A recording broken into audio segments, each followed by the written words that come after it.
Aroma antiseptik yang tajam menusuk indera penciuman Amara. Saat ia perlahan membuka matanya yang terasa sangat berat karena kelelahan luar biasa. Tubuhnya masih terasa remuk redam setelah berjuang selama berjam-jam di meja operasi untuk melahirkan 3 nyawa sekaligus ke dunia ini tanpa didampingi siapapun. Suara bip ritmis dari mesin monitor jantung menjadi satu-satunya musik yang menemani kesunyian di ruangan bangsal kelas 3 yang sempit dan pengap tersebut. Ia menoleh perlahan ke arah 3 kotak inkubator di sudut ruangan tempat ketiga bayinya sedang berjuang untuk bernapas, dan rasa haru sekaligus perih menyayat hatinya, karena menyadari betapa sepinya perjuangan hidup mati yang baru saja ia lewati sendirian. Lamunan Amara seketika buyar ketika pintu ruangan itu didorong terbuka dengan kasar hingga membentur dinding dan menciptakan suara gaduh yang mengejutkan. Sosok Damian melangkah masuk dengan setelan jas mahal yang kontras dengan lingkungan rumah sakit sederhana itu, dan wajahnya tidak menunjukkan sedikitpun kekhawatiran atau kasih sayang seorang ayah. Di belakangnya mengekor seorang pria berkacamata yang membawa tas kerja kulit tebal, dan mereka berdua berdiri di ujung tempat tidur, dengan tatapan dingin yang menusuk. Damian bahkan tidak melirik sedikitpun ke arah anak-anaknya yang baru lahir di sudut ruangan, seolah keberadaan darah dagingnya sendiri hanyalah sebuah gangguan yang tidak berarti bagi hidupnya yang ambisius. Tanpa basa-basi atau pertanyaan tentang kesehatan istrinya, Damian melemparkan sebuah amplop koklat tebal ke atas selimut rumah sakit yang menutupi kaki Amara. Pria itu melipat kedua tangannya di depan dada dengan angkuh, dan menyatakan bahwa itu adalah surat perceraian yang harus segera ditandatangani saat itu juga. Suaranya terdengar datar, namun penuh dengan penghinaan saat ia mengatakan bahwa dirinya sudah muak hidup dalam kemiskinan dan menanggung beban biaya hidup Amara yang dianggapnya tidak berguna. Bagi Damian, kehadiran 3 orang bayi sekaligus hanyalah bencana finansial yang akan menghambat kariernya yang sedang menanjak, dan ia tidak ingin masa depannya hancur karena beban keluarga. Amara menatap amplop itu dengan tatapan kosong lalu beralih menatap wajah pria yang telah ia nikahi selama 2 tahun terakhir dengan penuh pengabdian. Damian melanjutkan kalimatnya dengan kejam bahwa ia telah menemukan wanita lain yang jauh lebih berkelas dan bisa membantunya meraih kesuksesan di dunia korporat. Ia menyebut nama Siska dengan bangga sebagai wanita yang cerdas dan kaya raya yang jauh berbeda dengan Amara yang menurutnya hanya wanita rumahan yang membosankan. Pengakuan itu meluncur begitu saja tanpa rasa bersalah, seolah mengkhianati istri yang sedang bertaruh nyawa melahirkan anak-anaknya adalah hal yang wajar dan pantas dilakukan demi sebuah ambisi pribadi. Rasa sakit fisik pasca operasi caesar yang diderita Amara seakan lenyap tergantikan oleh rasa dingin yang merambat cepat ke seluruh tulang belakangnya mendengar pengakuan suaminya. Namun anehnya tidak ada air mata yang jatuh membasahi pipinya karena hatinya yang hancur seketika membeku menjadi perisai yang kuat. Amara menyadari bahwa pria di hadapannya ini bukanlah suami yang ia cintai dulu, melainkan monster yang buta oleh harta dan kedudukan semu. Dengan sisa tenaga yang ia miliki, Amara berusaha duduk tegak, meskipun rasa nyeri yang hebat menyerang perut bagian bawahnya, dan ia menatap Damian dengan sorot mata yang tajam dan tak terduga. Wanita itu mengambil pena yang disodorkan oleh pengacara Damian, dengan tangan yang stabil dan tidak gemetar sedikit pun oleh rasa takut atau kesedihan. Ia bertanya dengan suara serak namun tegas, apakah Damian benar-benar yakin dengan keputusannya untuk membuang mereka berempat hari ini tanpa penyesalan di kemudian hari? Damian tertawa sinis mendengar pertanyaan itu dan menjawab bahwa meninggalkan Amara adalah keputusan terbaik yang pernah ia buat dalam hidupnya. Tanpa ragu lagi Amara menggoreskan tanda tangannya di atas kertas putih itu, dan secara resmi memutus ikatan pernikahan yang selama ini ia jaga dengan kesabaran dan kerendahan hati yang luar biasa. Damian menyambar dokumen itu dengan cepat dan senyum kemenangan mereka di wajahnya yang tampan namun licik seolah ia baru saja memenangkan lotre besar. Ia merapikan jasnya dan berkata bahwa ia akan memberikan sedikit uang santunan agar Amara dan bayi-bayinya tidak mati kelaparan di jalanan sebagai bentuk belas kasihan terakhirnya. Tanpa menoleh lagi ia berbalik dan melangkah keluar ruangan diikuti oleh pengacaranya meninggalkan Amara dan ketiga bayinya dalam keheningan yang mencekam. Pintu tertutup kembali dan memisahkan dunia Damian yang penuh ilusi kemewahan dengan realitas pahit yang ia tinggalkan begitu saja di dalam ruangan sempit itu. Setelah langkah kaki Damian tak lagi terdengar di lorong rumah sakit, ekspresi wajah Amara berubah total dari seorang istri yang teraniaya menjadi seseorang yang memiliki otoritas mutlak. Ia merogoh sisi bawah bantalnya dan mengeluarkan sebuah ponsel tua yang selama ini ia sembunyikan dari pengetahuan Damian. Jari-jarinya dengan cekatan menekan serangkaian kode keamanan yang rumit sebelum menempelkan benda itu ke telinganya. Tatapannya kini tidak lagi sayu melainkan menyala dengan api tekad yang membara saat ia menunggu sambungan telepon itu diangkat oleh seseorang di ujung sana yang telah lama menanti panggilannya. Suara seorang pria tua yang terdengar sangat hormat dan bergetar karena emosi menjawab panggilan itu dan menyapa Amara dengan sebutan Nona Muda. Amara menarik napas panjang untuk menenangkan gejolak emosinya dan memberikan perintah dengan suara yang penuh wibawa dan tidak terbantahkan. Ia memerintahkan agar seluruh protokol keamanan keluarga Kencana diaktifkan saat itu juga dan meminta penjemputan VVIP di rumah sakit tersebut dalam waktu 15 menit. Sandiwara sebagai wanita miskin yang ia jalani demi mencari cinta sejati telah berakhir dengan cara yang paling menyakitkan dan kini saatnya sang ratu kembali ke singgasananya untuk menuntut balas. 15 menit berlalu dengan sangat lambat di dalam ruangan yang sunyi itu. Sementara Amara mencoba mengatur napasnya yang masih terasa berat. Rasa sakit akibat operasi masih menjalar di seluruh tubuhnya. Namun adrenalin yang dipicu oleh kemarahan dan tekad yang kuat membuatnya tetap terjaga. Ia menatap ketiga bayinya yang tertidur lelap di dalam inkubator sederhana dengan tatapan penuh janji bahwa mulai detik ini tidak akan ada lagi yang berani merendahkan mereka. Suara sirine samar terdengar dari kejauhan semakin mendekat memecah keheningan sore itu dan menandakan bahwa pasukan setianya telah tiba untuk menjemput ratu mereka yang sempat terbuang. Suasana di luar rumah sakit umum daerah yang biasanya tenang dan membosankan mendadak berubah menjadi gempar dan penuh kepanikan yang membingungkan. Deretan mobil mewah berwarna hitam mengkilap memblokir pintu masuk utama instalasi gawat darurat dan membuat para petugas keamanan rumah sakit terpaku ketakutan. Orang-orang yang berlalu lalang berhenti sejenak untuk menyaksikan pemandangan yang tidak biasa itu di mana puluhan pria berbadan tegap dengan setelan jas rapi turun dari kendaraan dan membentuk barikade manusia yang tidak tertembus.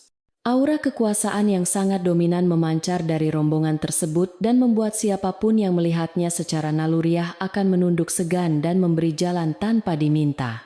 Seorang pria parubaya dengan rambut yang sudah memutih, namun memiliki postur tubuh yang tegap melangkah keluar dari mobil Rolls-Royce Phantom yang berada di tengah iring-iringan. Ia adalah Pak Hadi yang merupakan kepala pelayan setia keluarga Kencana yang telah melayani keluarga tersebut selama lebih dari 4 dekade dengan loyalitas tanpa batas. Wajahnya yang biasanya tenang kini terlihat tegang dan penuh kekhawatiran saat ia memberikan instruksi singkat, namun tegas kepada para pengawal yang bersiap di sekelilingnya. Tanpa membuang waktu ia melangkah cepat memasuki lobi rumah sakit, diikuti oleh 6 orang dokter spesialis terbaik yang dibawa langsung dari rumah sakit swasta milik Kencana Group. Para perawat dan staf administrasi di meja resepsionis hanya bisa ternganga melihat rombongan elit itu melintasi lorong rumah sakit kumuh mereka dengan langkah kaki yang menggema. Tidak ada yang berani bertanya atau menghalangi jalan mereka, karena tatapan para pengawal itu seolah mengatakan bahwa satu kesalahan kecil bisa berakibat fatal bagi karier siapa saja di sana. Pak Hadi terus berjalan lurus menuju bangsal kelas 3 di ujung lorong, sesuai dengan koordinat yang ia terima dari sinyal telepon nona mudanya. Hatinya terasa perih membayangkan pewaris tunggal kekayaan triliunan rupiah harus melahirkan di tempat yang sangat tidak layak bagi status sosialnya yang terhormat. Pintu ruangan rawat inap Amara terbuka lebar sebelum Pak Hadi sempat mengetuknya dan pemandangan di dalam sana membuat hati pria tua itu hancur berkeping-keping. Ia melihat Amara yang terbaring lemah dengan wajah pucat pasi, namun sorot matanya masih memancarkan kekuatan yang sama seperti mendiang ayahnya sang pendiri Kencana Group. Pak Hadi segera berlutut di samping tempat tidur dengan kepala tertunduk dalam sebagai tanda penghormatan tertinggi dan penyesalan yang mendalam karena terlambat datang. Suaranya bergetar hebat saat ia meminta maaf atas kelalaiannya melindungi Amara dari penderitaan yang tidak seharusnya ia alami selama 2 tahun terakhir ini. Amara perlahan mengulurkan tangannya untuk menyentuh bahu pria tua yang sudah ia anggap sebagai ayah keduanya itu, dan memberikan isyarat agar ia berdiri tegak kembali. Tidak ada waktu untuk bersedih atau meratapi nasib karena prioritas utamanya saat ini adalah keselamatan dan kesehatan ketiga buah hatinya yang masih sangat rentan. Dengan suara yang tenang namun penuh otoritas, Amara memerintahkan tim dokter yang dibawa Pak Hadi untuk segera memeriksa kondisi bayi-bayinya dan mempersiapkan pemindahan. Ia tidak ingin anak-anaknya berada satu detik pun lebih lama di tempat yang penuh dengan kenangan pahit tentang pengkhianatan ayahnya. Tim medis elit Kencana Group langsung bergerak dengan kecepatan dan presisi yang luar biasa layaknya sebuah operasi militer yang terencana dengan sangat matang. Mereka mengeluarkan peralatan medis canggih portabel yang mereka bawa, dan dengan hati-hati memindahkan ketiga bayi mungil itu ke dalam inkubator transportasi berteknologi tinggi. Setiap gerakan mereka diawasi dengan ketat oleh Amara, yang meskipun lemah tetap memancarkan aura dominasi yang membuat para dokter ahli itu bekerja ekstra hati-hati. Sementara itu direktur rumah sakit yang baru saja mendapat kabar tentang kekacauan ini, berlari terengah-engah menuju ruangan itu dengan wajah pucat pasi ketakutan. Sang direktur rumah sakit hampir saja pingsan saat mengenali lambang emas Kencana Group yang tersemat di jas para dokter dan pengawal yang memenuhi ruangan sempit itu. Ia menyadari bahwa pasien yang selama ini dirawat di bangsal kelas 3 dan sering diabaikan oleh perawatnya, ternyata adalah sosok yang mampu membeli rumah sakit ini dalam sekejap mata.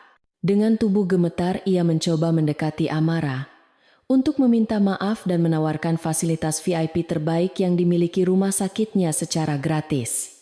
Namun tatapan dingin dari Pak Hadi yang berdiri di samping Amara membuatnya langsung terdiam dan mundur perlahan ke sudut ruangan tanpa berani bersuara lagi.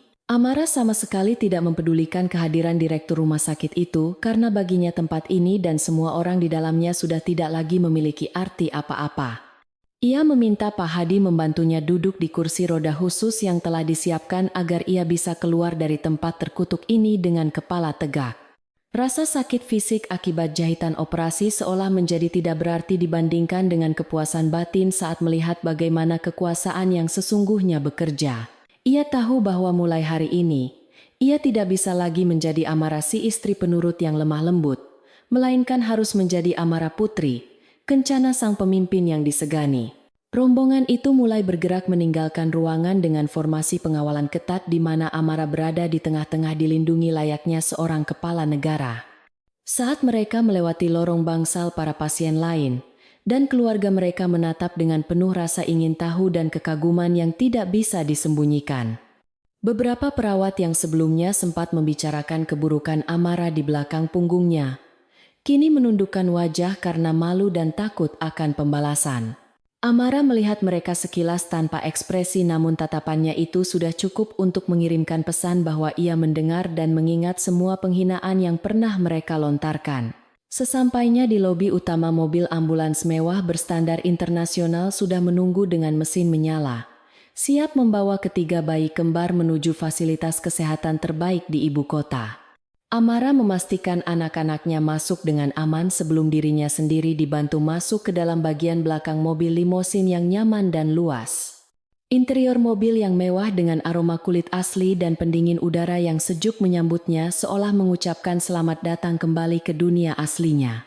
Pak Hadi duduk di hadapannya dan dengan sigap menyerahkan sebuah tablet yang berisi data lengkap mengenai pergerakan Damian setelah meninggalkan rumah sakit. Laporan di layar tablet itu menunjukkan bahwa Damian sedang menuju ke sebuah restoran mewah di pusat kota untuk merayakan perceraiannya bersama wanita bernama Siska.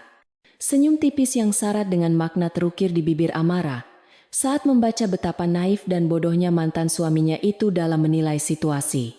Damian berpikir bahwa ia telah membuang sampah yang membebani hidupnya padahal sesungguhnya ia baru saja melepaskan berlian paling berharga demi memungut batu kerikil jalanan. Amara menutup tablet itu dan memandang keluar jendela mobil yang mulai bergerak membelah kemacetan kota dengan dikawal Forijder yang meraung-raung. Perjalanan menuju kediaman utama keluarga Kencana terasa sangat berbeda kali ini karena Amara tidak lagi pulang sebagai anak yang melarikan diri demi cinta buta.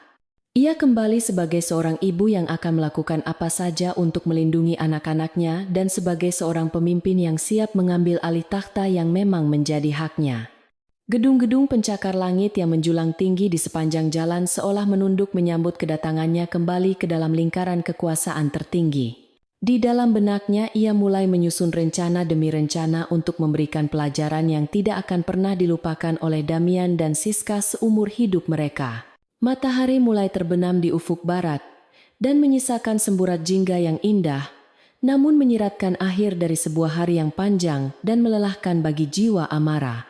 Namun bagi musuh-musuhnya matahari terbenam ini adalah awal dari mimpi buruk panjang yang akan menghantui setiap langkah kehidupan mereka mulai besok pagi. Amara bersandar di kursi empuk mobilnya dan memejamkan mata sejenak membiarkan kelelahan mengambil alih tubuhnya. Namun pikirannya tetap tajam dan waspada. Ia berbisik pelan pada dirinya sendiri bahwa air matanya sudah kering dan mulai saat ini, hanya air mata penyesalan Damian yang akan ia nantikan dengan sabar. Suasana restoran bintang 5 di pusat kota Jakarta malam itu terasa begitu hidup dengan dentingan gelas kristal dan alunan musik jazz lembut yang membuai telinga para pengunjung elit. Damian duduk berhadapan dengan Siska di meja terbaik dekat jendela besar yang menawarkan pemandangan gemerlap lampu kota metropolitan yang memukau mata. Di atas meja berlapis taplak putih bersih tersaji hidangan steak wagyu kelas 1 dan sebotol champagne mahal yang harganya setara dengan biaya hidup Amara selama sebulan penuh. Wajah Damian tampak berseri-seri penuh kemenangan seolah beban berat ribuan ton baru saja diangkat dari pundaknya hari ini secara permanen. Ia mengangkat gelas rampingnya tinggi-tinggi untuk bersulang merayakan kebebasan barunya dari ikatan pernikahan yang menurutnya hanya membawa kesialan dan kemiskinan selama 2 tahun terakhir ini. Siska menyambut sulangan gelas itu dengan senyum manja yang dibuat-buat sambil memamerkan perhiasan berlian baru yang melingkar indah di leher jenjangnya yang putih mulus. Wanita itu memuji keputusan Damian yang dianggapnya sangat jantan dan visioner karena berani membuang masa lalu yang suram demi masa depan yang lebih cerah bersamanya. Mereka berdua tertawa renyah saat membicarakan betapa menyedihkannya ekspresi pasrah Amara saat menandatangani surat cerai di rumah sakit umum yang kumuh tadi siang. Bagi pasangan yang sedang dimabuk asmara, dan harta ini penderitaan seorang ibu yang baru, melahirkan hanyalah sebuah lelucon kecil yang tidak pantas mendapatkan simpati. Siska bahkan dengan kejam mengatakan bahwa anak-anak itu beruntung tidak perlu dibesarkan oleh ayah sukses seperti Damian agar tidak menjadi beban kariernya kelak. Percakapan mereka kemudian beralih ke topik yang lebih serius dan ambisius yaitu tentang rencana kenaikan jabatan Damian di perusahaan tempatnya bekerja saat ini. Damian adalah seorang manajer pemasaran tingkat menengah di salah satu anak perusahaan properti terkemuka di bawah naungan raksasa bisnis Kencana Group. Ia bercerita dengan mata berbinar bahwa posisi direktur pemasaran regional sedang kosong, dan ia sangat yakin akan dipromosikan dalam waktu dekat mengingat kinerjanya belakangan ini. Menurut logika Damian yang sempit statusnya yang kini kembali lajang akan membuatnya lebih fleksibel untuk bekerja lembur dan menjilat atasan tanpa gangguan keluarga. Ia sama sekali tidak menyadari ironi besar bahwa perusahaan tempatnya menggantungkan mimpi adalah milik keluarga wanita yang baru saja ia campakkan dengan sangat kejam. Keesokan harinya Damian melangkah masuk ke lobi kantornya yang megah dengan gaya berjalan yang jauh lebih angkuh dan percaya diri dari hari-hari biasanya. Ia mengenakan setelan jas terbaiknya dan menyapa resepsionis dengan anggukan kepala yang sangat minim, seolah ia adalah pemilik gedung pencakar langit tersebut.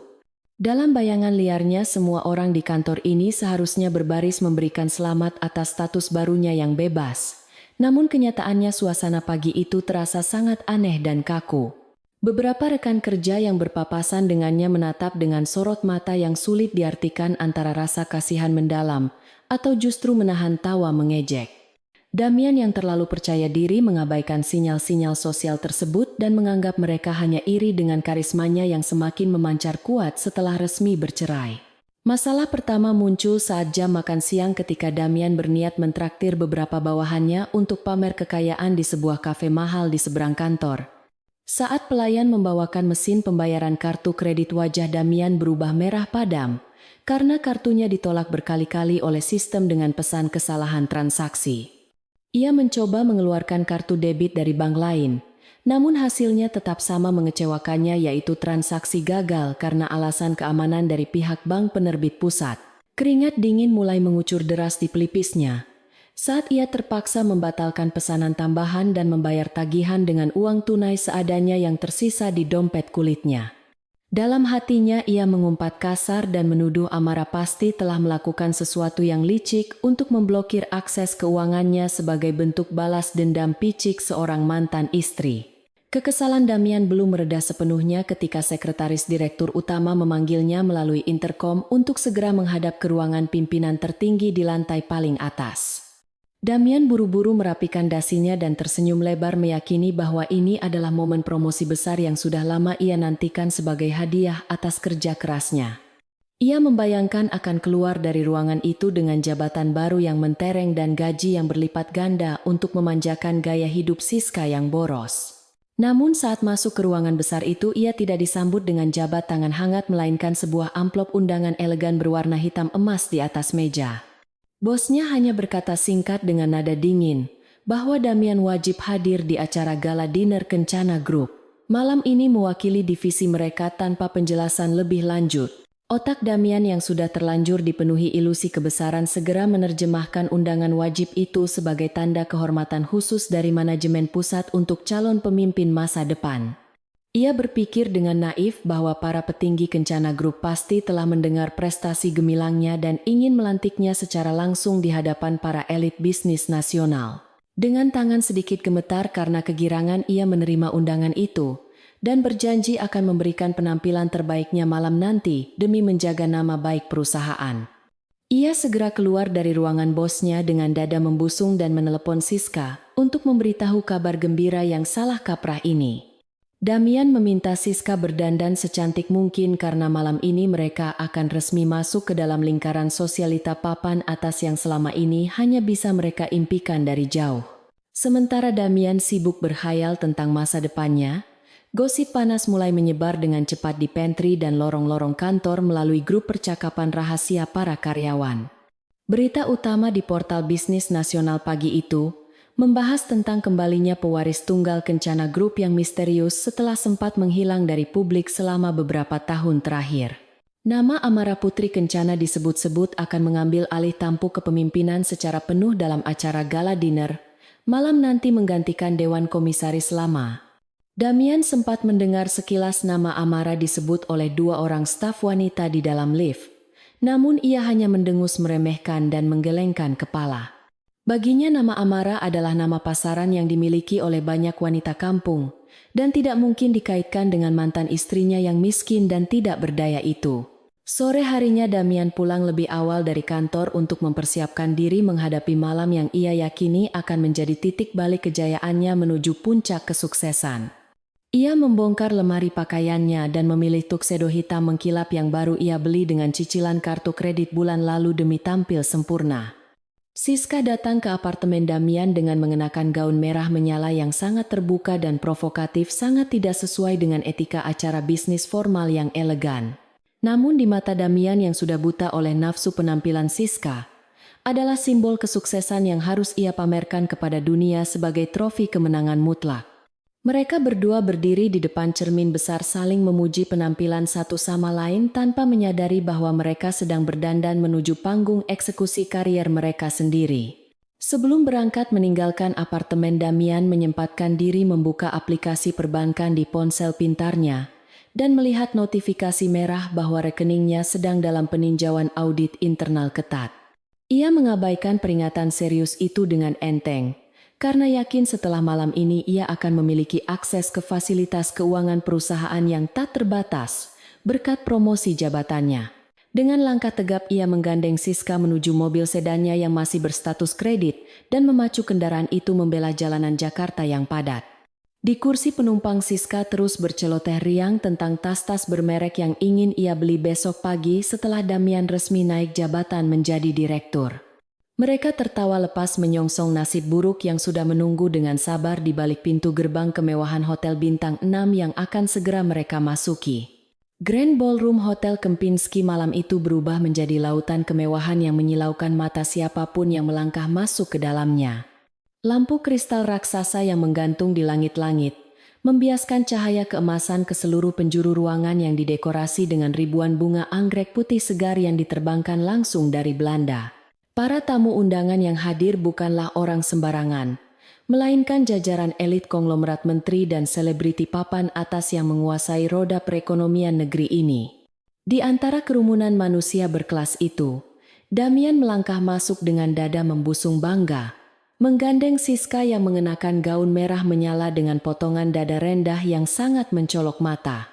Ia merasa seolah dunia kini berada di bawah kakinya, dan malam ini adalah panggung penobatannya sebagai raja baru di dunia bisnis properti, yang selama ini ia idam-idamkan. Namun kontras yang tajam segera terlihat jelas antara pasangan Damian dan Siska dengan para tamu undangan lainnya yang tampil elegan dan bersahaja dalam balutan busana desainer kelas dunia. Gaun merah, Siska yang terlalu ketat dan terbuka, justru terlihat norak dan murahan di tengah lautan gaun malam, sutra dan beludru yang sopan, namun bernilai ratusan juta rupiah. Beberapa istri pejabat dan sosialitas senior menatap Siska dengan pandangan merendahkan dari balik kipas tangan mereka sambil berbisik-bisik mencemooh selera busana yang dianggap tidak tahu aturan itu.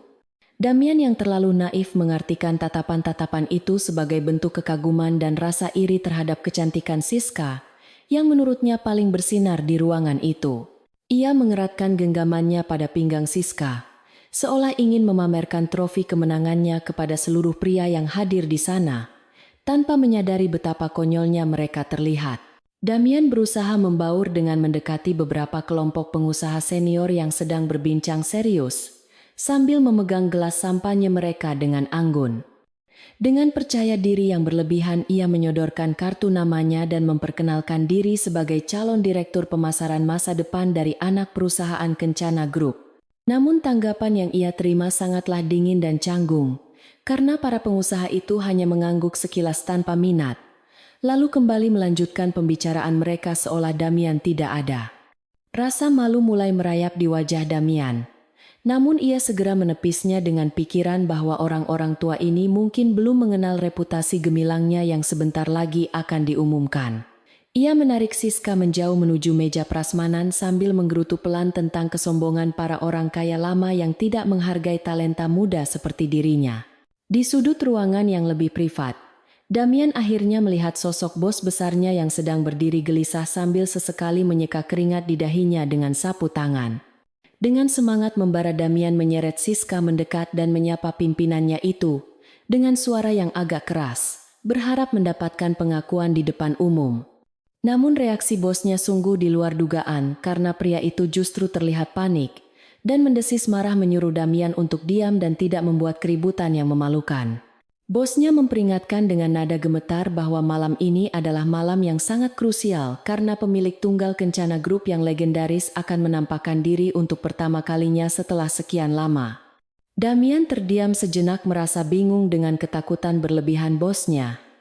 Namun dalam hati ia justru semakin yakin bahwa kejutan besar menantinya.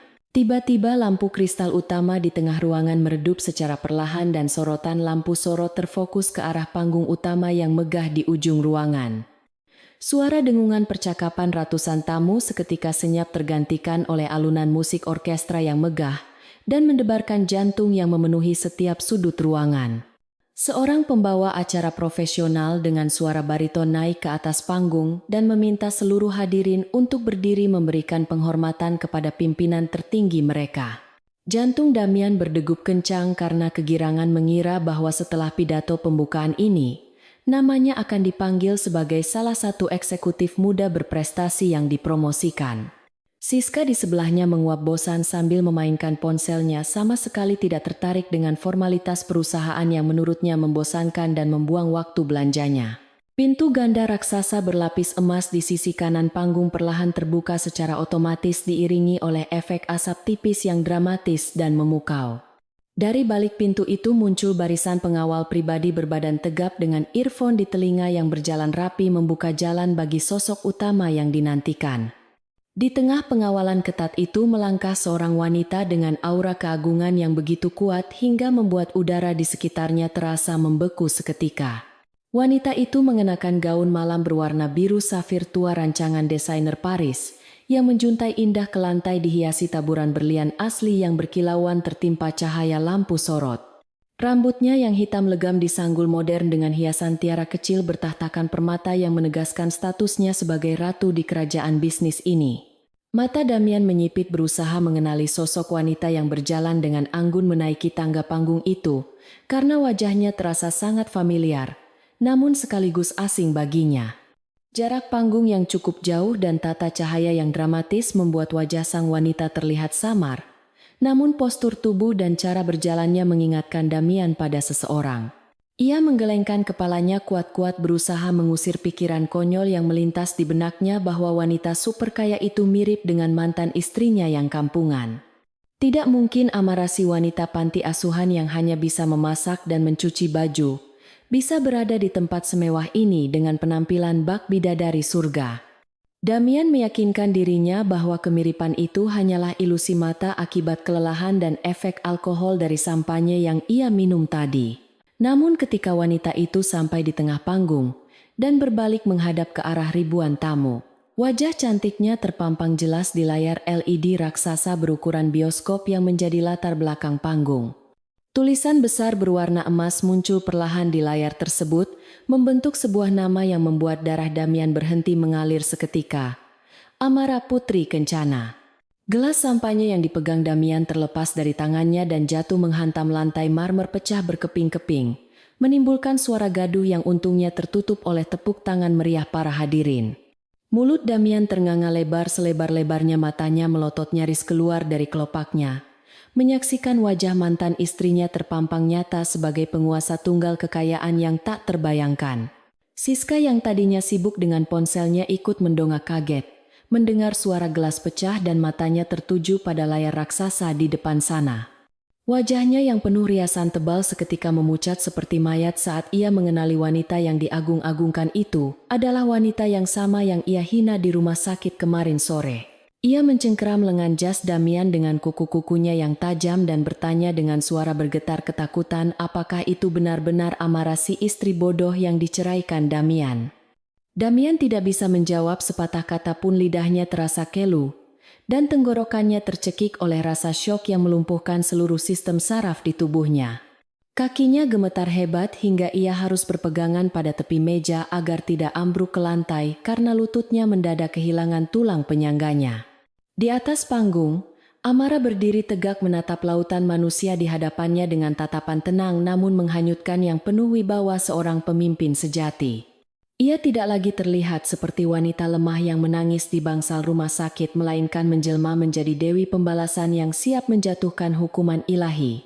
Ia mendekatkan bibirnya ke mikrofon emas di depannya, dan suara merdunya yang tegas menggema ke seluruh penjuru ruangan menyapa para hadirin dengan penuh percaya diri. Setiap kata yang keluar dari mulutnya terdengar cerdas dan berbobot, menunjukkan latar belakang pendidikannya yang tinggi yang selama ini ia sembunyikan demi menjadi istri yang berbakti. Para tamu undangan mendengarkan dengan hikmat, terpesona oleh karisma dan kecantikan sang pewaris tahta yang selama ini menjadi misteri terbesar di dunia bisnis. Di tengah pidatonya yang membahas visi masa depan perusahaan tatapan mata, Amara perlahan menyapu seluruh ruangan seolah sedang mencari target buruannya. Seperti elang yang mengincar mangsa, sorot matanya yang tajam akhirnya berhenti tepat di titik di mana Damian dan Siska berdiri mematung dalam ketakutan. Amara menghentikan kalimatnya sejenak, memberikan jeda dramatis yang membuat suasana menjadi tegang dan mencekam bagi Damian yang merasa jantungnya seakan mau meledak. Sudut bibir Amara terangkat sedikit membentuk senyuman tipis yang sangat dingin dan mengerikan, senyuman yang mengirimkan pesan kematian bagi karier dan masa depan Damian. Tatapan itu seolah berkata, selamat datang di neraka duniaku. Suamiku sayang, nikmatilah sisa waktumu yang tinggal sedikit ini. Dunia Damian terasa runtuh seketika saat menyadari bahwa wanita yang ia campakkan demi mengejar karier ternyata adalah pemilik perusahaan tempat ia bekerja. Bahkan pemilik gedung tempat ia berdiri saat ini. Ia baru sadar bahwa promosi yang ia impikan hanyalah fata morgana dan undangan gala dinner ini bukanlah penghargaan melainkan jebakan maut yang disiapkan khusus untuknya. Keringat dingin membasahi seluruh tubuhnya membuat kemeja mahalnya lengket dan tidak nyaman seiring dengan rasa mual luar biasa yang menyerang perutnya. Ia ingin lari keluar dari ruangan itu dan menghilang dari muka bumi, namun kakinya seolah dipaku ke lantai menolak untuk digerakkan. Di sebelahnya Siska mulai menangis tanpa suara, menyadari bahwa mimpi menjadi nyonya besar telah hancur lebur, berganti menjadi mimpi buruk kemiskinan dan kehinaan yang menanti di depan mata. Amara melanjutkan pidatonya dengan nada yang semakin kuat, mengumumkan bahwa akan ada restrukturisasi besar-besaran di tubuh perusahaan untuk membuang benalu-benalu yang tidak kompeten dan tidak bermoral. Kata-kata itu menampar wajah Damian lebih keras daripada tamparan fisik manapun, karena ia tahu persis siapa benalu yang dimaksud oleh mantan istrinya itu. Para hadirin bertepuk tangan gemuruh mendukung rencana sang ketua baru tanpa mengetahui drama tragis yang sedang terjadi di sudut ruangan antara sang ratu dan mantan suaminya yang durhaka. Malam yang seharusnya menjadi malam paling indah dalam hidup Damian, kini berubah menjadi malam penghakiman yang akan menghantuinya seumur hidup. Ia hanya bisa berdiri di sana sebagai pecundang kecil yang tidak berdaya menyaksikan kebangkitan raksasa yang pernah ia sia-siakan. Gema tepuk tangan yang membahana perlahan mereda ketika Amara mengakhiri pidato pelantikannya dengan anggukan kepala yang anggun dan penuh wibawa. Namun bukannya kembali ke belakang panggung seperti prosedur standar yang biasa dilakukan oleh para pejabat tinggi, ia justru melangkah menuruni anak tangga panggung utama. Suara ketukan sepatu hak tinggi mahalnya yang beradu dengan lantai marmer terdengar ritmis dan tegas, memecah keheningan yang tiba-tiba tercipta karena rasa penasaran para tamu. Kerumunan tamu undangan yang terdiri dari orang-orang paling berpengaruh di negeri ini secara otomatis membelah diri memberikan jalan lapang bagi sang ratu yang sedang berjalan menuju targetnya. Lampu sorot utama terus mengikuti setiap langkah Amara, menciptakan lorong cahaya yang memisahkan dirinya dari kegelapan di sekitarnya, seolah menuntunnya menuju penghakiman terakhir. Damian merasa seolah kakinya tertanam kuat ke dalam lantai beton saat melihat sosok mantan istrinya berjalan lurus ke arahnya dengan tatapan mata yang tak berkedip sedikit pun. Jarak di antara mereka semakin menipis, dan setiap detik yang berlalu terasa seperti siksaan abadi yang mencekik saluran pernapasan Damian, hingga ia sulit menghirup udara. Ia ingin sekali berbalik dan melarikan diri menerobos pintu darurat. Namun tubuhnya menolak perintah otaknya karena lumpuh oleh rasa takut yang amat sangat. Siska yang berdiri di sampingnya juga tampak gemetar hebat. Wajahnya yang tadi sombong kini tertunduk dalam berusaha menyembunyikan diri di balik bahu Damian yang sudah tidak lagi tegap. Aroma parfum mahal Amara yang lembut, namun mengintimidasi, mulai tercium menggantikan bau keringat dingin yang menguar dari tubuh Damian yang basah kuyup. Amara akhirnya berhenti tepat 2 langkah di hadapan Damian dan Siska, memandang mereka dari ujung rambut hingga ujung kaki dengan tatapan menilai yang sangat merendahkan. Senyuman tipis yang tersungging di bibir merahnya bukanlah senyuman ramah, melainkan senyuman seorang predator yang sedang mempermainkan mangsanya sebelum menerkam. Seluruh ruangan menjadi sunyi senyap, seolah waktu berhenti berputar, semua mata dan telinga tertuju pada drama kehidupan nyata yang jauh lebih menegangkan daripada sinetron manapun. Amara membuka suara dengan nada yang sangat tenang, namun volume suaranya cukup jelas terdengar oleh orang-orang di lingkaran terdekat mereka yang menahan napas. Ia menyapa Damian dengan sebutan mantan suami dan bertanya, apakah pesta malam ini cukup meriah untuk merayakan kebebasan barunya dari istri yang dianggap beban? Damian membuka mulutnya berusaha merangkai kata-kata pembelaan, namun yang keluar hanyalah suara gagap yang tidak jelas dan menyedihkan. Otaknya berputar keras mencari alasan logis yang bisa menyelamatkan mukanya di depan ratusan pasang mata yang menatapnya dengan penuh penghakiman. Dengan nekat ia mencoba meraih tangan Amara dan memanggilnya dengan sebutan sayang, berharap sisa-sisa cinta masa lalu masih bisa ia manfaatkan untuk membalikan keadaan. Ia berbisik memohon agar mereka bisa bicara berdua saja di tempat tertutup dan menyelesaikan kesalahpahaman ini secara kekeluargaan demi anak-anak mereka. Keberanian Damian untuk menyentuh tangan sang pemilik perusahaan membuat beberapa tamu undangan terkesiap kaget karena kelancangan yang luar biasa itu. Namun belum sempat jari kotor Damian menyentuh kulit halus, Amara, 2 orang pengawal pribadi berbadan raksasa, langsung maju dan menepis tangan pria itu dengan kasar. Amara mundur selangkah dengan ekspresi jijik, seolah baru saja melihat tumpukan sampah busuk yang hendak mengotori gaun mahalnya. Ia menegaskan bahwa tidak ada lagi yang perlu dibicarakan secara pribadi karena semua urusan pribadi mereka sudah selesai di atas kertas bermeterai kemarin sore. Amara kemudian memberi isyarat tangan kepada Pak Hadi, yang segera maju membawa sebuah tablet tipis canggih. dan menyerahkannya kepada Amara dengan hormat. Amara mengangkat tablet itu dan mulai membacakan data-data yang tertera di layar dengan suara lantang yang menggema ke seluruh penjuru ruangan ballroom. Data yang dibacakan Amara bukanlah puisi cinta, melainkan daftar panjang kejahatan finansial yang telah dilakukan Damian selama bekerja di anak perusahaan Kencana Group. Amara memaparkan dengan rinci bagaimana Damian memalsukan laporan perjalanan dinas, menggelembungkan anggaran pemasaran hingga menerima komisi ilegal dari vendor pihak ketiga.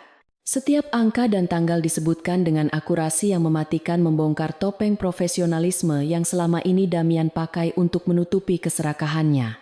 Para tamu undangan mulai berbisik-bisik riuh mencemooh tindakan korupsi picik yang dilakukan Damian demi gaya hidup hedonis yang ia pamerkan di media sosial.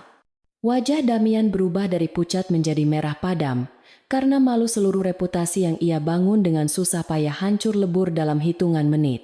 Tidak berhenti sampai di situ, Amara menatap tajam ke arah atasan langsung Damian, yang berdiri tidak jauh dari situ, dengan wajah ketakutan setengah mati. Amara bertanya dengan nada menyindir bagaimana mungkin seorang manajer yang tidak kompeten dan korup seperti Damian bisa dipertimbangkan untuk promosi jabatan direktur. Pertanyaan retoris itu membuat sang bos langsung menunduk, dan meminta maaf berulang kali, berjanji akan segera melakukan audit menyeluruh dan memecat siapa saja yang terlibat. Amara kembali menatap Damian dan dengan suara dingin ia menjatuhkan vonis mutlak bahwa mulai detik ini, Damian dipecat secara tidak hormat dari perusahaan. Ia juga memastikan bahwa nama Damian akan masuk dalam daftar hitam Asosiasi Perusahaan Nasional, sehingga ia tidak akan pernah bisa bekerja di perusahaan bonafide manapun di negeri ini. Damian jatuh terduduk di lantai marmer, kakinya sudah tidak kuat lagi menopang berat badannya yang terasa bertambah berkali-kali lipat karena beban keputusasaan. Ia menoleh ke arah Siska, berharap mendapatkan dukungan moral dari wanita yang katanya mencintainya setengah mati itu. Namun yang ia dapati justru tatapan jijik dan kemarahan yang meluap-luap dari wajah wanita yang selama ini ia banggakan. Siska menyadari bahwa kapal Damian sudah karam, dan ia tidak berniat untuk ikut tenggelam bersama pecundang miskin yang akan segera masuk penjara. Dengan gerakan cepat, Siska melepaskan genggaman tangannya dari lengan jas Damian dan melangkah mundur menjauh, seolah Damian adalah pembawa wabah penyakit menular. Siska berteriak histeris di depan umum menuduh Damian sebagai penipu ulung yang telah membohonginya tentang kekayaan dan status sosialnya selama ini. Wanita itu berakting seolah-olah dirinya adalah korban manipulasi Damian, padahal semua orang tahu ia adalah pelakor yang tamak harta. Ia melepaskan cincin pemberian Damian dan melemparkannya tepat ke wajah pria itu, sambil memaki dengan kata-kata kasar yang sangat tidak pantas diucapkan di acara berkelas. Adegan dramatis itu menjadi tontonan yang sangat menghibur bagi para tamu undangan yang memandang rendah pada kedua manusia yang saling memangsa itu. Amara hanya tersenyum miring melihat pemandangan menyedihkan itu, sebuah bukti nyata bahwa hubungan yang dibangun di atas fondasi perselingkuhan tidak akan pernah bertahan lama. Di tengah kekacauan itu, pintu utama ballroom terbuka lebar dan masuklah 4 orang petugas kepolisian berseragam lengkap yang didampingi oleh tim hukum Kencana Group. Mereka berjalan tegap membelah kerumunan menuju tempat Damian terduduk lemas di lantai dengan tatapan kosong nanar. Ketua tim kepolisian membacakan surat perintah penangkapan atas tuduhan penggelapan dana perusahaan dan penipuan korporasi yang dilaporkan langsung oleh tim audit internal. Tanpa perlawanan berarti Damian membiarkan kedua tangannya ditarik ke belakang dan diborgol dengan besi dingin yang menyakitkan pergelangan tangannya. Bunyi klik dari borgol itu menjadi tanda berakhirnya kebebasan dan impian semu yang selama ini ia kejar dengan mengorbankan anak istrinya. Saat petugas kepolisian menggelandang Damian keluar dari ruangan, pria itu sempat menoleh ke belakang menatap Amara untuk terakhir kalinya dengan mata yang berkaca-kaca penuh penyesalan. Ia melihat Amara berdiri tegak laksana Dewi Keadilan yang tak tersentuh, dikelilingi oleh cahaya kemewahan yang seharusnya bisa ia nikmati jika saja ia setia. Namun tatapan Amara tetap dingin membeku, tidak ada sedikit pun rasa iba atau keinginan untuk membatalkan hukuman yang sedang berjalan. Damian akhirnya diseret keluar dari ballroom diiringi tatapan mencemooh dari ratusan orang yang kini melihatnya sebagai sampah masyarakat. Pintu besar tertutup di belakang punggungnya memisahkan nasibnya yang suram di balik jeruji besi dengan masa depan cerah yang kini dimiliki sepenuhnya oleh mantan istrinya. Siska yang mencoba menyelinap pergi di tengah kerumunan, tiba-tiba dihentikan langkahnya oleh dua orang petugas keamanan hotel yang bertubuh kekar. Pak Hadi melangkah mendekati wanita itu dan dengan sopan namun tegas memberitahukan bahwa Siska juga harus ikut ke kantor polisi untuk memberikan keterangan sebagai saksi, sekaligus penerima aliran dana hasil korupsi Damian. Wajah Siska pucat pasi saat menyadari bahwa ia tidak akan bisa lolos begitu saja dari jerat hukum yang telah disiapkan dengan rapi oleh tim pengacara Amara. Ia mencoba meronta dan berteriak meminta tolong. Namun tidak ada seorang pun yang peduli padanya saat ia digiring paksa menyusul kekasih gelapnya ke mobil polisi. Amara menghela napas panjang merasakan beban berat di dadanya. Perlahan terangkat seiring dengan perginya dua manusia toksik itu dari kehidupannya selamanya. Ia kembali menatap para hadirin dan dengan senyum tulus meminta maaf atas gangguan kecil yang baru saja terjadi di tengah pesta. Para tamu undangan justru memberikan tepuk tangan yang jauh lebih meriah dari sebelumnya sebagai bentuk dukungan dan kekaguman atas ketegasan sang pemimpin baru. Musik orkestra kembali dimainkan dengan tempo yang lebih ceria mencairkan suasana tegang menjadi suasana pesta yang hangat dan menyenangkan. Amara mengangkat gelasnya tinggi-tinggi bersulang untuk masa depan baru bagi dirinya, anak-anaknya, dan perusahaan warisan keluarganya. Malam itu berakhir dengan kemenangan mutlak di tangan Amara. Namun ia tahu bahwa perjuangannya sebagai seorang ibu tunggal dan pemimpin perusahaan raksasa baru saja dimulai. Ia tidak akan membiarkan kemenangan ini membuatnya terlena, melainkan menjadikannya batu loncatan untuk membangun benteng yang lebih kuat bagi ketiga buah hatinya. Di dalam hatinya ia berjanji akan mendidik anak-anaknya menjadi manusia yang kuat dan berintegritas, agar tidak tumbuh menjadi monster seperti ayah kandung mereka. Amara melangkah meninggalkan pesta dengan hati yang lapang, siap menyambut hari esok dengan kekuatan penuh sebagai wanita yang telah bangkit dari abu kehancuran. Dinginnya lantai sel tahanan sementara di kantor kepolisian terasa menusuk hingga ke tulang sumsum Damian yang kini duduk meringkuk di sudut ruangan yang pengap dan berbau apek. Jas mahal yang ia kenakan semalam kini tampak kusut dan kotor, kehilangan kimilaunya sama seperti masa depan pemiliknya yang kini suram tanpa harapan. Namun di tengah keterpurukan itu, otak licik Damian masih terus berputar mencari celah sempit untuk membalikkan keadaan, atau setidaknya mendapatkan keuntungan finansial dari situasi ini. Ia teringat bahwa meskipun ia telah dipecat dan diceraikan, ia masih memiliki status biologis sebagai ayah dari ketiga bayi kembar yang dilahirkan Amara. Sebuah senyum miring yang mengerikan perlahan terukir di wajahnya yang kusam saat ia menyadari bahwa anak-anak itu adalah tiket emas terakhirnya untuk mendapatkan bagian dari kekayaan $1 miliar milik keluarga Kencana. Keesokan paginya Damian menggunakan hak panggilan teleponnya untuk menghubungi seorang pengacara kenalan lama yang terkenal dengan reputasi kotor dan bersedia melakukan apa saja demi uang. Dengan suara yang dibuat sedih dan penuh penyesalan palsu, ia menyusun narasi bahwa dirinya adalah korban manipulasi istri kaya raya yang sengaja menyembunyikan identitas dan kini berusaha memisahkan ayah dari anak-anaknya. Ia meminta pengacara itu untuk segera mengajukan gugatan hak asuh anak secara darurat dengan tuduhan bahwa Amara adalah ibu yang tidak bertanggung jawab karena sibuk dengan bisnis dan menelantarkan bayi-bayinya. Damian yakin bahwa dengan ancaman perebutan hak asuh Amara akan ketakutan dan bersedia membayar berapapun jumlah uang damai yang ia minta agar ia mundur dari tuntutan tersebut. Berita mengenai gugatan hak asuh yang diajukan Damian sampai ke telinga Amara saat ia sedang menyusui salah satu bayinya di ruang keluarga mansion mewahnya yang hangat. Pak Hadi menyampaikan kabar itu dengan wajah merah pada menahan amarah, karena tidak habis pikir betapa tidak tahu malunya mantan suami nona mudanya itu. Namun reaksi Amara sungguh di luar dugaan, karena ia tidak terlihat panik ataupun sedih, melainkan hanya tersenyum dingin sambil menatap wajah damai putranya. Ia sudah memprediksi langkah putus asa ini sejak awal, karena ia sangat mengenal sifat serakah Damian yang tidak akan pernah melepaskan mangsanya begitu saja sebelum benar-benar dihancurkan. Amara memerintahkan tim pengacara terbaik Kencana Group untuk meladeni permainan Damian dan menjadikan sidang ini sebagai panggung eksekusi terakhir bagi harga diri pria itu. Hari persidangan mediasi hak asuh anak tiba dengan suasana yang sangat tegang di pengadilan agama yang telah disterilkan dari awak media atas permintaan pihak keluarga Kencana demi privasi anak-anak.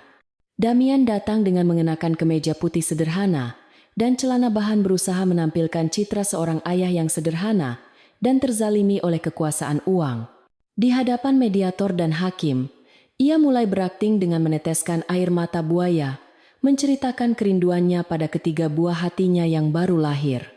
Ia berargumen bahwa kekayaan Amara justru akan menjadi racun bagi tumbuh kembang anak-anak dan mengklaim bahwa kasih sayang seorang ayah jauh lebih penting daripada harta benda. Kata-katanya terdengar begitu meyakinkan bagi orang awam yang tidak mengetahui fakta sebenarnya tentang kejadian di rumah sakit beberapa hari yang lalu. Damian semakin berani melancarkan serangan fitnah dengan menuduh Amara memiliki gangguan mental pasca melahirkan yang membuatnya tidak stabil secara emosional dan berbahaya bagi keselamatan bayi. Ia bahkan berani bersumpah di bawah kitab suci bahwa ia tidak pernah berniat menceraikan Amara dan tanda tangan di surat cerai itu adalah hasil paksaan di saat ia sedang dalam kondisi tertekan. Pengacaranya menambahkan bumbu-bumbu dramatis dengan mengatakan bahwa kliennya hanya ingin mendapatkan haknya sebagai orang tua kandung untuk merawat darah dagingnya sendiri. Hakim mediator tampak mengerutkan kening mencatat poin-poin keberatan tersebut dan suasana ruangan seketika menjadi berat. Seolah keberuntungan sedang berpihak pada sandiwara licik Damian. Tiba giliran pihak Amara untuk memberikan tanggapan. Dan wanita itu bangkit dari kursi dengan keanggunan yang mengintimidasi mengenakan setelan blazer hitam yang melambangkan duka cita bagi lawan bicaranya. Tanpa banyak bicara, Amara memberi isyarat kepada ketua tim hukumnya untuk menayangkan sebuah rekaman video di layar besar yang tersedia di ruang sidang tersebut.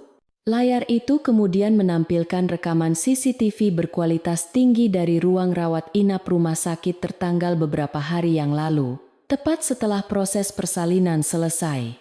Dalam video tersebut terlihat jelas sosok Damian yang masuk dengan angkuh melemparkan amplop surat cerai ke arah Amara yang terbaring lemah dan sama sekali tidak menoleh ke arah inkubator bayi. Suara audio dari rekaman itu terdengar jernih memenuhi ruangan sidang, memperdengarkan setiap kata hinaan dan cacian yang dilontarkan Damian tentang anak-anaknya yang dianggap beban finansial. Wajah hakim mediator berubah merah padam karena menahan geram, mendengar bagaimana Damian menyebut darah dagingnya sendiri sebagai sampah yang menghambat karier. Momen paling krusial dalam video itu adalah ketika Damian dengan lantang mengatakan bahwa ia memilih wanita lain bernama Siska, dan tidak peduli jika Amara serta anak-anaknya mati kelaparan di jalanan. Video berakhir dengan adegan Damian yang keluar ruangan sambil tertawa puas meninggalkan istri dan anak-anaknya yang sedang bertaruh nyawa tanpa sedikit pun rasa belas kasihan. Keheningan yang mencekam menyelimuti ruang sidang setelah video itu berakhir di mana tidak ada satu orang pun yang berani bersuara saking syoknya melihat bukti kekejaman yang tak terbantahkan. Wajah Damian pucat pasi seperti mayat hidup keringat dingin. Bercucuran deras membasahi kemeja putihnya yang kini tampak seperti kain kafan pembungkus rasa malunya. Semua narasi ayah penyayang yang ia bangun dengan susah payah hancur lebur, seketika digantikan oleh fakta bahwa ia adalah monster berhati batu. Pengacara Damian yang duduk di sebelahnya tampak membereskan berkas-berkasnya dengan gugup menyadari bahwa kasus ini sudah kalah telak bahkan sebelum palu hakim diketuk. Amara menatap tajam ke dalam manik mata Damian, dan dengan suara yang tenang, namun menusuk ia bertanya di mana letak kerinduan seorang ayah yang Damian klaim tadi. Ia memaparkan bukti tambahan berupa mutasi rekening Damian yang menunjukkan transaksi belanja barang mewah untuk selingkuhannya tepat di jam yang sama saat anak-anaknya sedang kritis di inkubator. Amara menegaskan bahwa gugatan hak asuh ini hanyalah kedok untuk memeras uang tunjangan anak demi membiayai gaya hidup Damian yang sudah hancur. Ia menyatakan dengan tegas bahwa ia tidak akan membiarkan sepeser pun uang warisan keluarganya jatuh ke tangan pria yang pernah mendoakan kematian bagi anak-anaknya sendiri. Hakim mediator yang sudah tidak bisa menahan amarahnya segera mengambil keputusan tegas, tanpa perlu menunda sidang lebih lama lagi, karena bukti yang ada sudah sangat jelas dan memberatkan. Ia menolak seluruh gugatan hak asuh yang diajukan oleh Damian, dan menetapkan hak asuh tunggal sepenuhnya berada di tangan Amara tanpa hak kunjungan bagi Damian. Hakim juga mengeluarkan perintah penahanan dan perlindungan yang melarang Damian mendekati Amara dan ketiga anaknya dalam radius 100 meter seumur hidup. Kata-kata hakim itu bagaikan vonis mati bagi Damian yang menyadari bahwa pintu gerbang menuju kekayaan $1 miliar telah tertutup rapat dan terkunci selamanya di depan hidungnya. Damian mencoba memprotes keputusan itu dengan histeris berteriak bahwa ia masih memiliki hak sebagai ayah biologis. Namun suaranya tenggelam oleh perintah hakim untuk mengeluarkannya dari ruangan. Dua orang petugas keamanan pengadilan segera menyeret Damian yang meronta-ronta keluar dari ruang sidang, seperti membuang kantong sampah yang tidak berguna. Dalam proses seretan itu, Damian terus menoleh ke belakang menatap Amara dengan tatapan, memohon yang menyedihkan berharap ada sedikit belas kasih yang tersisa. Namun Amara hanya berdiri tegak membelakanginya sibuk berdiskusi dengan pengacaranya seolah Damian sudah tidak lagi eksis di dunia ini. Di luar gedung pengadilan Damian dilemparkan ke trotoar panas oleh petugas keamanan dan menjadi tontonan orang-orang yang lewat dengan tatapan aneh. Ia duduk bersimpu di atas aspal yang kotor meratapi nasibnya yang telah kehilangan segalanya mulai dari pekerjaan reputasi hingga kesempatan menjadi ayah dari pewaris triliunan. Bayangan tentang hidup mewah yang sempat ia cicipi sesaat kini lenyap tak berbekas digantikan oleh bayang-bayang dingin penjara yang menantinya atas kasus korupsi. Air mata penyesalan yang sesungguhnya akhirnya jatuh membasahi pipinya. Namun semua itu sudah terlambat karena waktu tidak bisa diputar kembali. Ia menyadari bahwa keserakahannya sendirilah yang telah membunuh masa depannya dan mengubahnya dari seorang suami menjadi pengemis yang hina. Sementara itu di dalam gedung pengadilan Amara menandatangani berkas berita acara keputusan sidang dengan perasaan lega yang luar biasa. Seolah sebuah batu besar telah diangkat dari dadanya. Ia berterima kasih kepada majelis hakim dan tim pengacaranya, lalu berjalan keluar ruangan dengan langkah ringan menuju mobil yang sudah menunggunya. Di dalam mobil ia melihat foto ketiga bayinya di layar ponsel dan berjanji dalam hati bahwa mulai detik ini tidak akan ada lagi ancaman yang bisa menyentuh mereka. Badai besar telah berlalu, dan kini langit biru cerah membentang luas di hadapannya. Siap menyambut babak baru kehidupan yang penuh kebahagiaan dan kedamaian. Amara memerintahkan sopirnya untuk segera pulang ke rumah karena ia sudah sangat merindukan aroma bayi-bayinya yang menenangkan jiwa setelah melewati pertarungan yang melelahkan ini. Mobil mewah itu melaju perlahan meninggalkan gedung pengadilan yang menjadi saksi bisu kemenangan seorang ibu atas kejahatan dan ketamakan. Di kaca spion belakang Amara melihat sosok Damian yang semakin mengecil dan akhirnya menghilang di tikungan jalan menandakan bahwa masa lalu kelam itu telah benar-benar tertinggal di belakang. Ia menarik napas panjang menghirup udara kebebasan yang sesungguhnya, dan tersenyum menyadari bahwa ia mampu berdiri sendiri, tanpa sandaran laki-laki manapun. 6 bulan berlalu sejak palu hakim diketuk di pengadilan agama, dan kini suara palu yang jauh lebih berat dan menakutkan kembali terdengar di ruang sidang pengadilan tindak pidana korupsi yang dingin dan mencekam. Damian berdiri dengan tubuh gemetar di kursi terdakwa mengenakan rompi oranye khas tahanan yang sangat kontras dengan setelan jas mahal yang dulu selalu menjadi kebanggaannya saat masih berjaya. Wajahnya kini tirus dan matanya cekung dilingkari warna hitam pekat menandakan malam-malam tanpa tidur yang dihabiskannya di sel tahanan sementara yang penuh dengan nyamuk dan ancaman dari narapidana lain. Di hadapannya majelis hakim membacakan vonis hukuman penjara selama 12 tahun dipotong masa tahanan atas rangkaian kasus penggelapan dana perusahaan penipuan korporasi dan pemalsuan dokumen keuangan yang berlapis-lapis. Tidak ada satupun anggota keluarga atau teman yang hadir untuk memberikan dukungan moral di kursi pengunjung yang terlihat kosong melompong, menyisakan keheningan yang menyakitkan bagi jiwa Damian yang kesepian. Bahkan Siska wanita yang dulu bersumpah sehidup semati bersamanya kini telah menghilang bak di telan bumi setelah memberikan kesaksian yang memberatkan Damian demi menyelamatkan kulitnya sendiri dari jerat hukum. Namun upaya Siska untuk lolos sepenuhnya tidaklah berhasil karena meskipun ia tidak dipenjara, sanksi sosial yang ia terima jauh lebih kejam daripada hukuman fisik manapun di dunia ini. Wajah dan namanya telah terpampang di berbagai media sebagai wanita simpanan yang bersekongkol dalam kejahatan korupsi, menutup pintu bagi dirinya untuk diterima di lingkungan sosial manapun. Damian digiring keluar dari ruang sidang oleh 2 petugas kejaksaan dengan tangan terborgol erat, sementara kilatan lampu kamera Wartawan kriminal membutakan matanya yang sudah lelah menangis. Ia tidak lagi berusaha menutupi wajahnya, karena rasa malu sudah tidak ada artinya lagi, ketika harga dirinya telah hancur lebur menjadi debu yang tak berharga. Saat ia dimasukkan ke dalam mobil tahanan berjeruji besi, matanya sempat menangkap sebuah layar televisi besar di lobi gedung pengadilan yang sedang menayangkan berita bisnis siang itu. Di layar tersebut wajah cantik Amara sedang tersenyum lebar, sambil memotong pita peresmian gedung pencakar langit terbaru milik Kencana Group yang menjadi simbol kejayaan barunya. Pemandangan itu menjadi pukulan terakhir yang menghancurkan sisa-sisa kewarasan Damian, karena ia menyadari bahwa wanita yang kini dipuja oleh seluruh negeri itu adalah wanita yang sama yang pernah ia campakkan dengan kejam. Ia teringat betapa bodohnya ia dulu menghina Amara sebagai beban finansial. Padahal sesungguhnya Amara adalah sayap yang bisa membawanya terbang tinggi jika saja ia setia. Pintu mobil tahanan ditutup dengan keras memisahkan Damian dari dunia luar yang penuh warna dan mengurungnya dalam kegelapan abadi penyesalan yang tak berujung. Mobil itu perlahan bergerak membawa Damian menuju lembaga pemasyarakatan tempat ia akan menghabiskan masa mudanya merenungi setiap kesalahan fatal yang telah ia buat dengan menukar berlian demi sebongkah batu kali. Sementara itu di lantai 50 menara Kencana yang menjulang tinggi menembus awan, Amara duduk di kursi kebesarannya, menghadap jendela kaca raksasa yang menyajikan pemandangan ibu kota yang sibuk. Ruangan kerjanya didesain dengan gaya minimalis modern, namun memancarkan aura kemewahan yang elegan dengan dominasi warna putih dan emas yang melambangkan kemurnian dan kejayaan.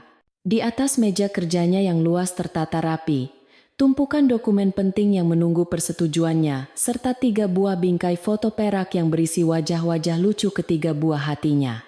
Senyum lembut tersungging di bibir Amara setiap kali matanya beralih dari layar komputer ke arah foto anak-anaknya, yang kini tumbuh sehat dan ceria tanpa kekurangan kasih sayang sedikit pun.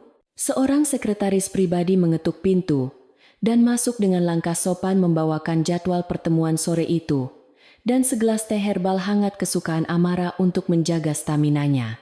Amara menerima teh itu dengan ucapan terima kasih yang tulus, menunjukkan bahwa meskipun ia kini adalah pemimpin tertinggi, ia tetap mempertahankan sifat rendah hatinya kepada semua orang. Perubahan drastis dalam hidupnya tidak membuatnya menjadi sombong atau lupa daratan, melainkan justru membuatnya semakin bijaksana dalam memimpin ribuan karyawan yang menggantungkan hidup pada perusahaannya. Ia telah membuktikan kepada dunia dan terutama kepada dirinya sendiri bahwa seorang wanita yang pernah disakiti bisa bangkit menjadi kekuatan yang tak terbantahkan tanpa perlu bergantung pada belas kasihan laki-laki. Sore itu Amara memutuskan untuk pulang lebih awal dari kantor, karena hari ini adalah hari yang sangat istimewa, yaitu ulang tahun pertama ketiga anak kembarnya Arka, Rian, dan Zara. Mobil limosin hitamnya meluncur mulus meninggalkan area perkantoran elit menuju kawasan perumahan eksklusif di pinggiran kota yang tenang dan asri, jauh dari hiruk-pikuk polusi. Sesampainya di gerbang mansion, pelayan dan pengawal menyambutnya dengan tundukan hormat, namun kali ini dengan senyum yang lebih hangat dan kekeluargaan. Halaman luas mansion itu telah disulap menjadi taman bermain yang indah dengan dekorasi balon berwarna-warni dan tenda pesta yang megah, namun tetap terasa intim dan privat. Suara tawa riang anak-anak langsung menyambut telinga Amara. Begitu ia melangkah turun dari mobil membuatnya melupakan segala kepenatan akibat rapat direksi yang alot seharian tadi.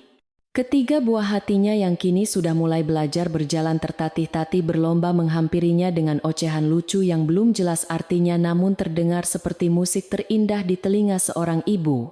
Amara berlutut di atas rumput hijau yang lembut tanpa mempedulikan gaun kerja mahalnya yang mungkin akan kotor demi memeluk ketiga malaikat kecil penyelamat hidupnya itu. Pelukan hangat dari tangan-tangan mungil mereka adalah obat yang paling ampuh untuk menyembuhkan luka batin masa lalu yang mungkin masih menyisakan sedikit bekas di sudut hatinya. Pak Hadi berdiri di teras mansion memandangi pemandangan mengharukan itu dengan mata yang berkaca-kaca penuh rasa syukur yang mendalam kepada Tuhan Yang Maha Esa. Ia teringat kembali pada malam hujan badai setahun yang lalu ketika ia menjemput nona mudanya yang terluka di rumah sakit kumuh dengan kondisi hati yang hancur lebur. Kini di hadapannya berdiri seorang wanita tangguh yang tidak hanya berhasil menyelamatkan warisan keluarganya tetapi juga berhasil membangun keluarga kecil yang bahagia dan penuh cinta.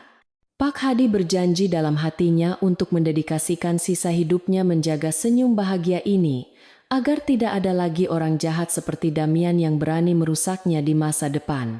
Pesta ulang tahun itu berlangsung meriah, namun tertutup hanya dihadiri oleh kerabat dekat, sahabat setia, dan para karyawan senior yang sudah dianggap seperti keluarga sendiri oleh Amara. Tidak ada kamera wartawan atau sorotan media yang diizinkan masuk karena Amara ingin anak-anaknya tumbuh dalam lingkungan yang normal dan terlindungi dari eksploitasi publik. Mereka memotong kue ulang tahun raksasa berbentuk istana bersama-sama diiringi lagu selamat ulang tahun yang dinyanyikan dengan penuh semangat oleh seluruh tamu undangan. Saat Amara membantu memegang pisau kue bersama tangan-tangan mungil anaknya, ia merasakan kehadiran mendiang kedua orang tuanya yang seolah ikut tersenyum bangga dari surga, melihat cucu-cucu mereka. Di sudut lain kota di dalam sebuah kantin penjara yang suram dan berbau tidak sedap, Damian menatap layar televisi tabung tua yang menempel di dinding dengan pandangan kosong dan hampa.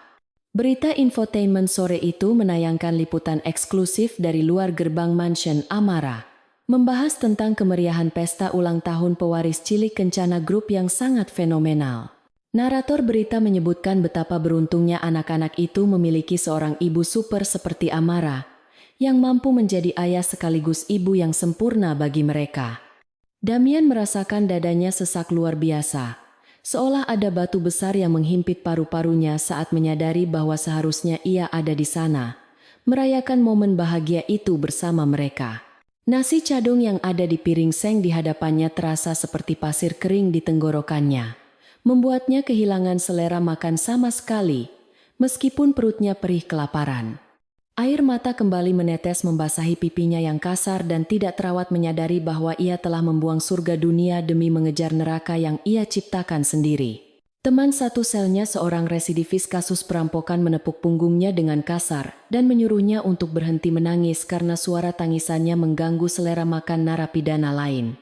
Damian hanya bisa menunduk pasrah menerima perlakuan kasar itu sebagai bagian dari karma yang harus ia bayar lunas setiap hari selama 12 tahun ke depan. Kembali ke mansion pesta telah usai dan para tamu satu persatu mulai berpamitan pulang dengan membawa souvenir mewah dan kenangan indah tentang kehangatan keluarga Kencana. Amara kini duduk di balkon kamarnya yang luas, ditemani oleh angin malam yang sejuk menidurkan ketiga anaknya yang sudah terlelap kelelahan setelah seharian bermain. Ia menatap wajah damai Arkarian dan Zara satu persatu menelusuri garis wajah mereka yang perpaduan sempurna antara dirinya dan masa lalu yang telah ia kubur. Meskipun ada sedikit kemiripan fisik dengan Damian, namun Amara yakin bahwa jiwa dan karakter anak-anaknya akan tumbuh jauh lebih mulia daripada ayah biologis. Mereka berkat didikan kasih sayang yang ia berikan. Amara bangkit dari kursi goyangnya dan berjalan menuju pagar balkon, menatap langit malam yang bertaburan bintang berkelap-kelip seolah ikut merayakan kebahagiaannya. Ia merenungkan perjalanan hidupnya yang bagaikan roller coaster, dari seorang istri yang terbuang dan dihina menjadi salah satu wanita paling berpengaruh di Asia. Ia menyadari bahwa rasa sakit pengkhianatan yang dulu ia rasakan ternyata adalah bahan bakar terkuat yang memicu transformasi dirinya menjadi sosok yang tak terkalahkan seperti sekarang. Tuhan tidak pernah tidur dan keadilan sejati akan selalu menemukan jalannya bagi mereka yang bersabar dan tetap berpegang teguh pada kebenaran, meskipun dalam situasi terpuruk sekalipun. Ponselnya bergetar pelan di atas meja kecil, menampilkan pesan singkat dari Direktur Operasional yang melaporkan bahwa saham Kencana Group kembali memecahkan rekor tertinggi di Bursa Efek hari ini. Amara tersenyum tipis membaca laporan itu, namun ia segera meletakkan ponselnya kembali karena baginya angka-angka triliunan itu hanyalah sekadar angka di atas kertas. Harta yang sesungguhnya bukanlah tumpukan uang di brankas bank atau gedung-gedung pencakar langit yang ia miliki, melainkan 3 nyawa kecil yang sedang tertidur lelap di kamar belakangnya.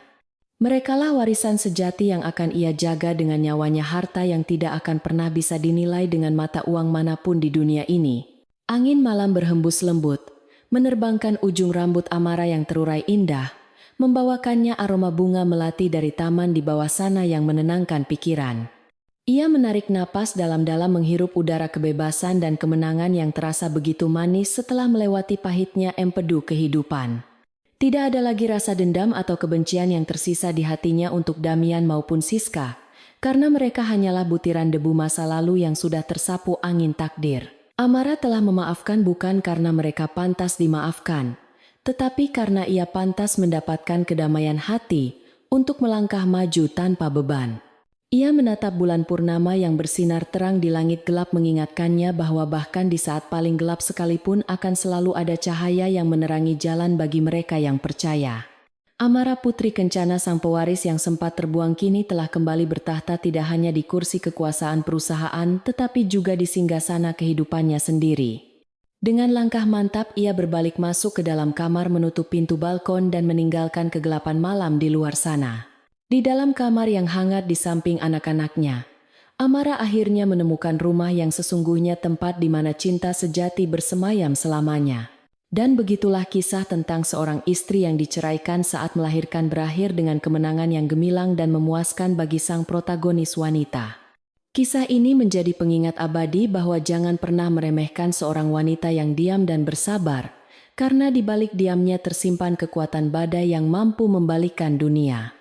Amara mematikan lampu tidur utama menyisakan lampu tidur remang-remang dan ikut membaringkan tubuhnya di samping ketiga malaikat kecilnya dengan hati yang penuh syukur. Besok pagi matahari akan terbit kembali membawa harapan baru dan petualangan baru bagi keluarga kecil. Kencana yang kini tak terpisahkan oleh apapun.